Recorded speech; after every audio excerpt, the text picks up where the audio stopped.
Makin banyak pinjol legal mulai ada di si lapangan. Pinjolmu termasuk atau enggak? Yuk kita akan bahas di video kali ini. Kenapa sih kok akhir-akhir ini banyak banget informasi pinjol-pinjol itu sudah mulai ada di si lapangan? Terutama di kolom komentar. Wih, saya kemarin galbe di pinjol ini, ternyata DC-nya udah ada bla bla bla bla bla.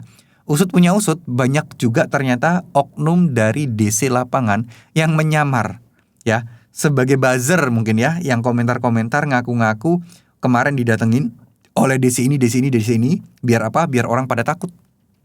Biar orang yang pada ngira yang mana sebelumnya ini tuh nggak ada DC-nya. Sekarang kok pada bilang ada DC-nya. Nah, kebanyakan orang ditakut-takutin seperti itu.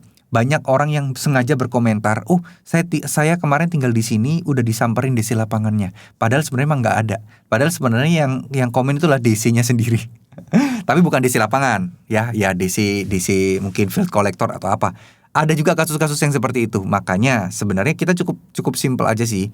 Lihat rata-rata orang yang ada di daerah tersebut, apakah mereka gagal bayar atau tidak. Nah, tergantung banyak mana orang yang ngomong udah disamperin atau tidak. Ya, karena banyak juga sih yang nggak ngaku, yang ngaku-ngaku gitu loh. Dan buat saya pribadi juga, buat teman-teman ya nggak usah terlalu dipikirin lah. Pinjol-pinjol legal yang sekarang itu yang udah jelas-jelas ada itu ya yang masih Aku Laku, Kredivo, Kredit Pintar, terus kemudian Mau Cash, Tunaiku, Home Credit Indonesia, terus kemudian Shopee ada tapi di Jabodetabek, Monas itu juga ada tapi masih di Jabodetabek dan itu pun juga nggak banyak. Terus apalagi ya? Masih ada lah beberapa ya. Indodana itu ada juga, Julo ada tapi di area Jabodetabek aja. Nah, ada Kami setahu saya masih belum ya.